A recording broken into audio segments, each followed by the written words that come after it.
Bertille Marcos est une patronne exigeante. Tous les matins, elle arrive dans son usine à l'ouverture pour s'assurer que tous ses employés sont au travail. Quand vous venez, vous laissez toujours traîner des choses par terre. C'est sale et je suis pas contente.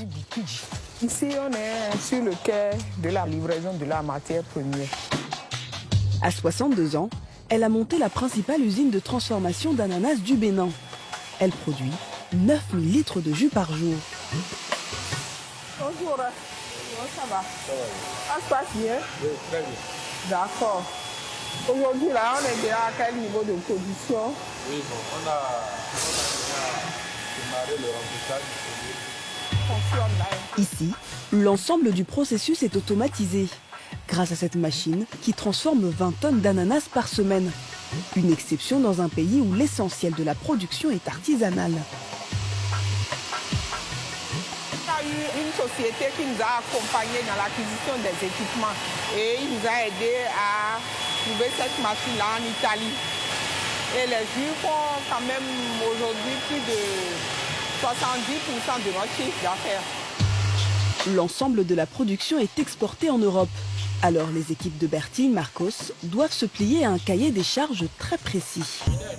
Dans son usine, Bertille Marcos a installé une nouvelle unité de production. Après les jus, elle a décidé de se lancer sur un nouveau marché, celui de l'ananas séché. Et non, c'est pas bien pêché. En 2016, les exportations d'ananas frais du Bénin chutent brutalement. Bertille réagit vite et s'oriente vers ce nouveau type de transformation. Donc nous avons réfléchi et nous avons pensé à l'ananas séché. Et après une petite étude de marché, nous avons pu trouver que c'est une bonne valeur ajoutée. Avec la pratique, ces techniques de production vont évoluer. Les femmes qui sont en train de travailler là, en travaillant, elles ont imaginé qu'on pouvait faire comme ci, comme ça, et puis elles ont apporté leur contribution à élaborer les instruments qu'elles utilisent. Une fois l'ananas découpé, il faut le mettre dans ces grands fours pour le sécher. C'est bon pour entrer dans le four.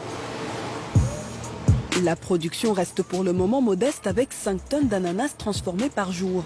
Mais pour Bertille, cette activité lui permet surtout de vendre son ananas plus cher que si elle l'exportait sans le transformer. Lorsqu'on envoie l'ananas frais, c'est seulement le producteur qui bénéficie de la production et c'est fini. Mais lorsqu'on va vers une autre forme de l'ananas qui est le jus ou l'ananas séché, on crée de l'emploi. Alors pour créer toujours plus de valeur ajoutée, la patronne a eu une nouvelle idée. Son dernier projet, le voici. Dans quelques mois, elle installera ici une nouvelle unité de production. Objectif, ne plus exporter ses produits en gros, mais pouvoir le vendre au détail. Ici, il y a du matériel Tetra Pak et Combi-Bloc qui va servir à faire du conditionnement du jus d'ananas dans des contenants d'1 litre, de demi-litre et de 25 centilitres. Grâce à cette machine, Bertille Marcos ne veut plus seulement miser sur l'exportation, mais conquérir le marché local.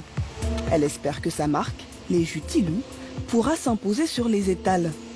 Objectif, que les jus de fruits consommés au Bénin soient fabriqués au Bénin.